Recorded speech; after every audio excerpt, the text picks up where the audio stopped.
This is ContactTalkRadio.com. Consciousness in action. And you are taking action into your consciousness by tuning into Contact Talk Radio. And on TuneIn.com, Ping.fm, and UpSnap Mobile. Contact Talk Radio.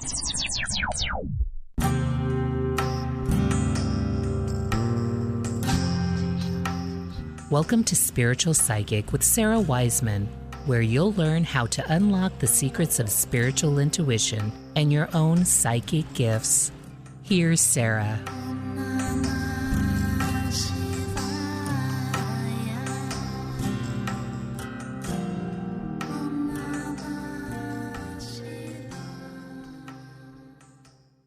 Hey everybody, and welcome to a Visionary Psychic interview. I'm Sara Wiseman, and we have with us here today CAMILLA HOVEY. And hi, CAMILLA. The purpose of these Visionary Psychic interviews is, one, to help people get to know who's doing this work and sort of how they can find them, but also to get a little more flavor of what happens when you're a regular professional person and then things start to change for you and you find yourself opening to these other realms. Or maybe you were a child and the other realms opened, but now as an adult you're returning to that. So I guess I'd love to hear just a little bit about how you made this big change to come to this kind of work, and just what's your story there? Okay.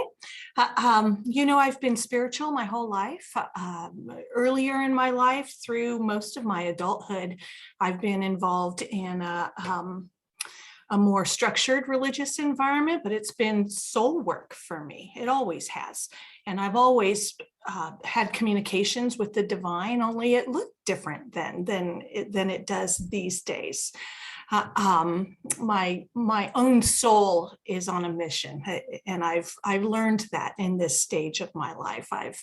I've done this a number of times. I can feel that in my own soul, and my soul is very focused, and my spirituality my seeking has been very focused my whole life, basically. When you came out of your earlier religious or spiritual background and kind of open into like what we do with this idea of spiritual intuition, or it's like there's not a lot of rules. How did that work for you? That there wasn't a lot of structure. It's really about flow. Yeah, how do you how do you you go from kind of a lot of things and then I freaked out and I was scared. I have been a student of theology as a regular old person, and understanding why I believed what I believed was always important to me in my journey. And what I've learned in this stage of my life, I'm a trained astrologer in addition to a psychic, a visionary psychic. Those two realms really dovetail so beautifully. My North Node is in Pisces. My destiny is to expand. My destiny is to broaden myself and to ultimately trust the divine and to love my neighbor, and kind of breaking out of dogma and breaking out of sets of rules. That was pretty scary at first, and through your classes, I really met so many people on that same journey, and got the experiences in meditation to really set my understanding right. Yeah, it's really interesting who is showing up to this kind of work. And a lot of people are coming from these, deep religious backgrounds.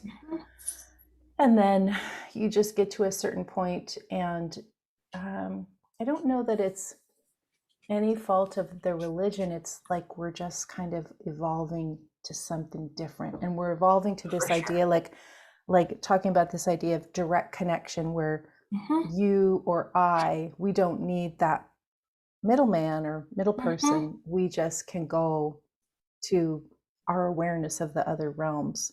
I thought I had direct connection before, Mhm. and then my mom died, and I watched her dying process was slow. She had end stage dementia, and I saw the departed come for her. Yeah. And I saw her spirit guides come for her. And I was like, what the hell is that? I Right. didn't have a frame for that. And that's what opened me to realize that even in my spirituality, I just wasn't letting myself see all that's there. And so it really redefined direct connection for me. Right. It's like you know that idea we used to think the world was flat, and then Right. those adventurers would go to the end of the world and they wouldn't fall off. It would just be, and that's kind of sometimes when we follow a belief system, like we think there's, we're told Yes. here's the edge, you can't go past this, and then in your experience, it was like, no, this is happening, this is real. Exactly. The I've actually departed. described it that way. I've said earth flat, earth round. It's a Oh, paradigm okay. shift. I can't go back. There's Right. just no going back once you see what we see and once you're guided in the ways that the divine guides us.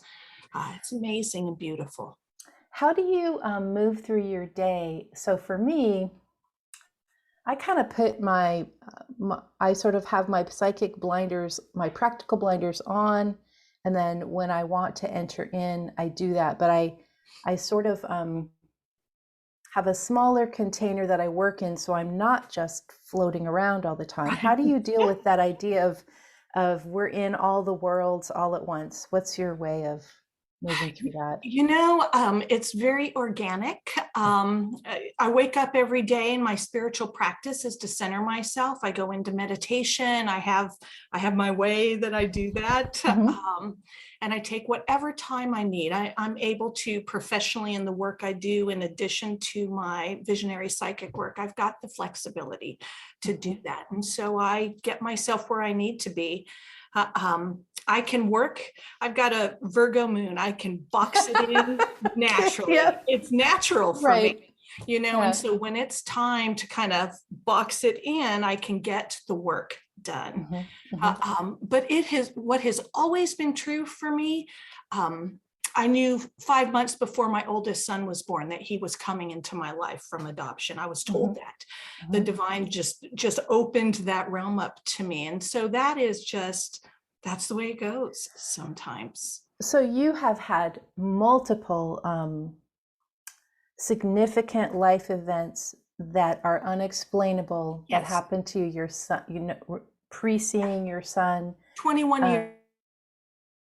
mom passing and seeing that experience. Anything Yes. else that comes to mind that was like a significant thing that gave you that definite feeling of, yep, this is real, the unreal is real? Anything else that comes to mind there? I have, when I was involved in my religious background, I did contemplative prayer, which is an awful lot like our meditative practices these days. And I had visions right before I got married in the mid-90s, a month before my wedding. I was pretty nervous, and there were things that I just knew intuitively, I'm not sure this is going to work for the long haul. And it didn't. Soul lessons, right? Oh, well. I know that intuition. I didn't listen. Right. But I had this experience in contemplative prayer where the divine came to me on a ballroom floor and danced with me. And it was like, I think the cartoon of Beauty and the Beast had probably just come out. Like God used that. Right. That vision, those symbols for me. I was I had a towel in my hair. I had just been out of the shower that day, and I ballroom danced with the divine. And it was the divine's way of saying to me, I've got you. This is not going to be all you want it to be, but I've got you. Right. And it eased me. And it was very real for me, even though it was in the ethereal realm. I mean, I think that's really what it was back then. Yeah. I think that idea of, we talk a lot about letting the universe lead, or seeking that feeling of flow where you're dancing with the universe, like, and allowing yourself to be there, as opposed to like what linear society, rational society, dominant society says, there is no flow. And yet, Right. when we go into that place, God, universe, divine, whatever words people want, then we're carried. We don't have to carry the burden ourselves, and we can put our faith into something different. It's incredible. In one of your classes, Sarah, you had us look at our souls. And it was the first time I ever saw my soul. And I was blue and I was fiery. But more than that, I went up to this honeycomb shaped I thing. remember that. Yeah. Okay. It was I had a spot there. I had my little honeycomb hole there. And there were lots of us that looked like me. And there were lots of us that were golden and lots of us that were green. I mean, there was a wide range of color, and we each had our place. And I mean, to me, that's the divine, I mean, it was just incredible for me to know that I'm a part of this such incredible interconnection. I love that part too, that like, it's funny you say blue. People who tend to be clairvoyant like you are, or to be able to work in some of these systems such as astrology like you do, or people that channel in writing, tend to be this kind of, I don't even know, but I'll just say it's this blue style, whereas other people maybe who do hands healing are a different style of these gifts. And so I find it fascinating that other people maybe who are creating music that brings this feeling of divine connection to us, or teaching something in the body, like so many ways to reach people that bike ride, like or run, so many ways to reach this sense of, this feeling of being connected, and this feeling of knowing our true self, as opposed to knowing what society says we are. And it's all good, and I can let go of the dogma now. I can remember early on in my first class with you, you were talking about reincarnation. I'm like, I don't know if I'm that girl. I just don't know if I can do that. And I said that to you because that's how I roll. Camilla has a question. Yeah, that's right. Good. That's right. And you said, that's okay. And we just moved on in conversation. And I think that modeling really opened me up. Like, it's all okay. It doesn't have to be for everybody what it is for the person next to them. Yeah, absolutely. Absolutely. That was a gift. Yeah. Like, this is one system, use what works. If it doesn't resonate, so many other systems, like there's no need to control whatever works, whatever helps you Yeah. see it, right? If you were you work with people a lot in this idea of their transitioning, I would say, from one stage of being to a state of awakening, or maybe they're going through some life transitions that require them to kind of review and assess in order to just get forward. Talk a little bit about what you notice. Is there any marker that a person's gonna, I can tell they're in transition because of this, and I can... Yes, go ahead. I'm not sure what I'm asking, but just respond as you will. So what comes to mind for me, I've got a friend who's my age, from my graduating high school, on social media, and his dad is dying right now. And I saw on one of his posts, I saw his dad is dying in one of his posts. He didn't mention it, but I can see it. And I have sat with the dying in a previous career in my 20s and have seen that physical transition decades before my own mom passed away. And so I see this man's father is dying, and I reached out to him because I know he's going to have his own journey come out of that.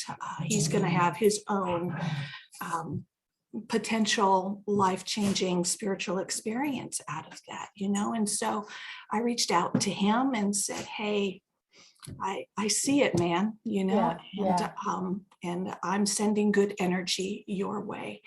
And I then just sent him a couple of links of resources, of research that's been done on people's dying words and what we can know about the ethereal plane from that kind of place. Right. I don't know what's going to happen for him, but I just felt like I can help frame some of this. Frame some of it and give people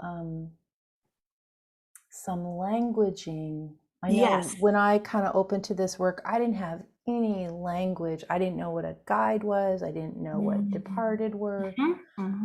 Didn't know what third eye was. And so when you start, whether the languaging is perfectly correct or not, doesn't really matter. It's really about somebody's completely lost. They're about to face this enormously emotionally challenging thing. And if you can just give them a few like spiritual markers or spiritual guideposts, like what they're going to, what they may experience in other realms, that can be all the difference. I know when my own father was dying, which is over 20 years ago now, but I just kept thinking he was going to get better. And of course he was not getting better at all. And I remember he was in hospice. He was very near death. And they handed us this little sheet that was like the signs of death or, and they said he's actively dying. And I had never heard that phrase. I'd never heard it. And this was kind of before the spirituality had really, I have to let my little dog in. Sorry, we're going to go for a journey here or let her out. Oh my goodness. There we go. But this idea of even just having that little sheet with, here are the steps.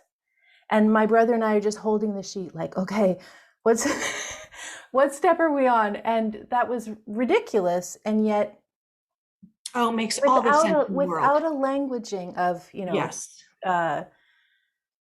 in this belief system, maybe we before we pass, we're going to see our dear departed, or this is what the other realm brings to us, or those. And it's okay. It's okay when we see that. Yeah, and then just those things, just knowing that you may have dreams where the departed or the person that's about to depart, just knowing we may. Like my own mother, she was all over my house in the days after she died. And I had to, I had no words for cutting cords. I had no frame for that, but I had to find it because I needed to release her. We'd had such a complicated relationship from the get-go, from the womb, I just needed to let her go to wherever she was going to go next. I'm really comfortable in that place, in those really tender moments of transition. I've been in them a lot professionally. It just so happens. I feel confident that I'll find whatever that language is in that moment. When you apply the blueprint of astrology, so my belief is that our astrology is kind of like our pattern, our unique little map. That's how I see it. When you apply that to, so say you're getting visions for someone or the departed are showing up, and then you've got their astrology, what other information does that give you to know somebody's where they are in their journey. Yeah. Right. Okay. Yeah. Because you look at where they are time-wise. Okay. Yeah. So I've been trained in esoteric astrology. And so the idea is it's a blueprint of our lives the moment we dropped into this life. This life. Yeah. This is what we came with. Forget tabula rasa. That's a bunch of nonsense. We've come with stories, and we've come with life experiences. And as much as, for instance, my North Node in Pisces moves me to expand with the divine and my understanding and trust of that relationship, my South Node, the opposite end of that chart, is where I was most comfortable, and that's Virgo energy. Yeah. That's grounded. I've got the rules. I've got the lists. I'm going to get the job done. Yeah. That's my comfort place. And that's indicative of my past life experience. And so as I'm evolving and growing through this stage of my life, I'm at this point where I can see that now. Yeah. And I can make choices to continue to pursue my own development. And that, I just bring that to every reading I come to. That's just a natural part of it for me. Yeah, I love that. My North Node is in Leo, and so and I have almost my South Node's in Aquarius, and I have almost. That's so funny. You're an Aquarius girl. Yeah, I have 7 planets in Aquarius. Like most of them. That's almost all of them. The chart's pretty lopsided, and so it's funny because this idea of, you could say it's astrology, or you could say soul lessons. My soul lessons are put down the book, stop meditating, and get out and connect with people. Right? That's like and so, be seen. Right. You know how long it took me to get to this. I know. It's okay. And I understand it. How embarrassing. Oh, well, I'm like, that's all right. I can't do Zoom. It's like, you do you. You can do it. So that idea of applying that extra part to the whole picture. And again, that idea of languaging. Some people are going to get your guiding vision. Some people are going to understand the departed, and some people are going to get the astrology and layering them, like this sort of nacho bean dip, and you can take a scoop and it works together. So it's so true. And the way I was trained in astrology was to not be technical.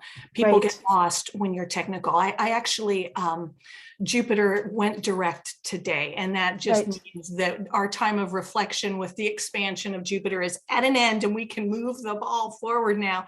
And I sent my sister a text and said, "Sweetie, there's a planet in your moneymaker." It's out on her sign. I said, "That planet is in your moneymaker, and it will be there until April of next year. Go get it. Go get it. Yeah. You are ready. Go get it."